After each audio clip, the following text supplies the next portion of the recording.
The battle for the heart of the Democratic Party was on full display during Sunday night's debate, with Hillary Clinton repeatedly tying herself to President Obama. Senator Bernie Sanders took on that strategy yesterday before doubling down on a line of attack that he used during the debate. Senator, do you feel like Secretary Clinton hid behind President Obama last night? Well, you know, you might say that. Look, at the end of the day, how much improved our economy today is compared to when Bush left office, when we were losing 800,000 jobs a month. The only way you don't see that is if you are very, very partisan. So we have made some good progress. But I think what we have got to do as candidates is stand on our own 2 feet. What I have tried to do from day one is to run an issue-oriented campaign. And the reason you run is to show the differences of opinion you have with your opponents. Hillary Clinton and I have differences of opinion. It's called democracy. But I'm not into personal attacks and mean-spirited attacks. Last night you brought up her speaking fees. You don't feel like that's a personal attack? No, I think it is a fact. It's a fact. Anyone disagree with me on it? She has received $600,000 in 1 year as speaking fees from Goldman Sachs. If that's not true, I will apologize. It's true.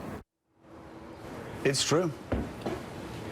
It's kind of that, I thought that actually during the debate, that was a really brilliant moment when he talked about the speaking fees, but then moved on to the $5 billion in fines that the company received for breaking the law, while young teens with marijuana in their pockets go to jail. It was like the circle of life that the middle class and people who are suffering in this country are living under and are tired of. He nailed it in 20 seconds or less. And Bob Woodward, it's interesting, a lot of people that are supporting Donald Trump this year always go back to the fact that he can't be bought. He talks about how corrupt the system is, says I was part of the corrupt system, but you can't buy me because I get my own money. You know, when Bernie Sanders starts talking about Goldman Sachs giving Hillary Clinton $600,000 to give a speech, that has to ring a bell or two among Democratic voters. It definitely does, and during the debate they had the camera on Hillary Clinton, and you could just see she was furious. She was angry that he had raised that, and of course what he's done is he's got a theory of the case. The system is rigged. Hillary Clinton's in a way part of it, and you know, I think that resonates with people. It was a powerful message. Now, whether it's going to take with everyone, obviously we're going to see. But as campaign presentation, it had an impact. It will have an impact on the race. I have a prediction. But I think the difference here between Trump and Sanders is Trump can't be bought. He doesn't need them, and people love that. Bernie Sanders won't be bought. He won't be bought.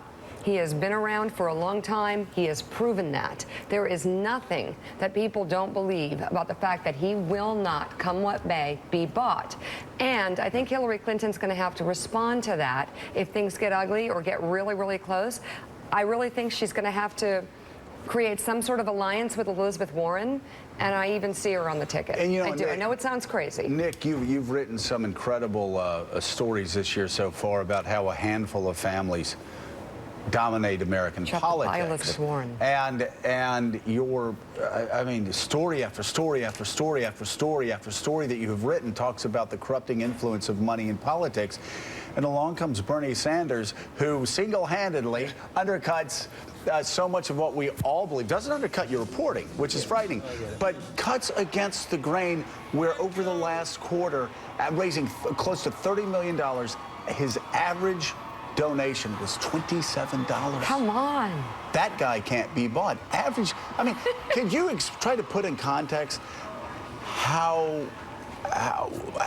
unbelievable that is in 2016? Absolutely. Look, I forget the average for a second. His contributions, for the most part, are coming in less than $200 increments, and it's something like 80 or 90% of his contributions come from people giving less than $200. Your average mainstream candidate, right, is raising 20 or 25 or 30% of their money from contributions that small, and the rest comes from big donors, from Wall Street, from oil and gas, from lobbyists, from who you name it. But what Trump and Sanders have in common is not relying on that crowd. Almost all of their money is coming from people who are putting in a few cents at a time, a few dollars at a time. It's amazing.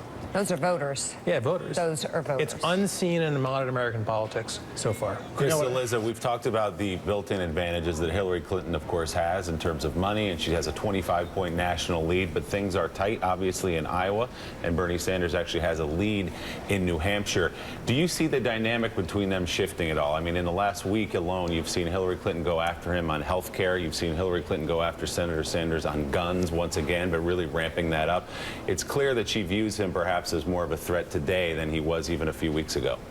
Yeah, I mean, look, Willie, forget about Sanders. Look at how Hillary Clinton is related to Barack Obama. Go back to last fall. Remember I'm not running for a third term of Barack Obama. I'm not running for a third term of my husband. I'm running for my first term.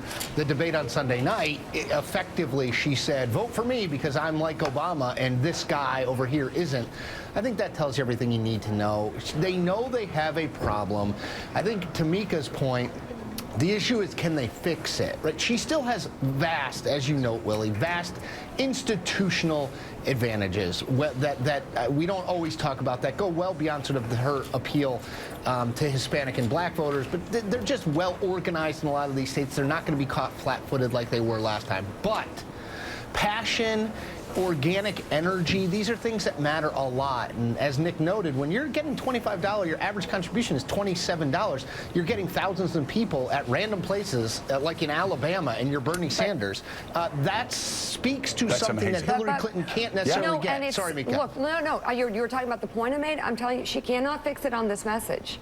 She can't. Right. She doesn't have the consistency. She doesn't have the message. She does not own the message. She is trying to buy it. She's going to have to buy it. She's going to have to get it from somebody. The question is, I agree. The Elizabeth Warren thing makes sense if that's how you sort of co-opt that message. But to do that, she has to beat Bernie Sanders. Now, I still think she is likely to do so. But this idea that she can lose Iowa and New Hampshire and still be fine, it seems to me just as plausible that scenario would set up a massive panic among the Democratic establishment, as everyone would say, "Oh no, that'll just be fine." You'd also see a massive shift in the polls, South Carolina and beyond. You know, John Heilman, when I first started running, nobody would give me money. I couldn't get any big donors, John Heilman. And a guy told me, who had been in politics for a very long time, because don't worry about it. You know what? If they give you $1,000 or $2,000, you know, they write the check and kind of go off. If they give you $25, they will. And exactly what he said. He goes, if they give you $25 and it hurts a little bit, they will follow you to the gates of hell to help you win. You look at those crowds for Bernie Sanders. It's all connected. $27 a donation. They come out because they belong, and they know that with his $27 per donor, they know that he's not going backstage talking to the people that really matter to him. That the people that really matter to him are the ones in front of the microphone. Well, you know, a couple things to say about this. One is just on this question, and this goes to Mika's point about won't be bought, about just authenticity. There's this little thing that came out from this Time magazine interview over the weekend, which I think, you know, you hear, this is kind of, it's out there in the world now, is Sanders telling Time magazine that he's never owned a tuxedo. And that they're asking him, you know, will you host state dinners, you know? And he said, well, you know, I'll give you this piece of news. I've never owned a tuxedo. I've never worn a tuxedo. And that sounds like a totally trivial, ridiculous thing. That's my man. But there are lots of people. I'm going to vote for him. There are lots of people in America who will be, you know, that sounds like a normal person. That's not, he doesn't own a tuxedo. I just think that's the kind of thing that, in terms of authenticity, people hear that and there's this kind of resonance to it. The other thing, to go to Chris's point about the institutional advantages that Hillary Clinton has, I was stunned to read in Nick's paper this Amy Chozick story that says that the Clinton campaign, it's according not to someone in the campaign, but someone, it says an estimate provided by a person with direct knowledge of the spending, and it does say the campaign denies this is true, but Amy does report this. She says that 90% of the Clinton campaign's resources right now are split between Iowa and the Brooklyn headquarters. And the story that Amy Chozick wrote here is about how they're actually not that well prepared beyond the early states, and that they're not, they had a lot of people in states beyond Iowa and New Hampshire, and now pulled those people back, and they've focused a lot of their resources on trying to deal a knockout blow to Sanders in Iowa. Bernie Sanders seriously. Well, they're trying to deal this knockout blow to Sanders in Iowa. And that again, it's redolent of 2008, where they kept pushing the chips into the table in Iowa, and then when they lost in Iowa, they found out that it was going to be a longer race. But why though? Because they know that the Vermont senator is going to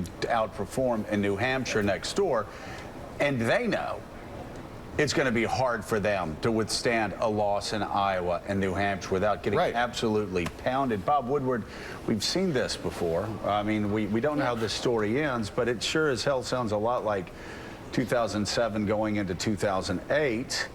And I'm just curious to get your perspective on what you see this year compared to 2008.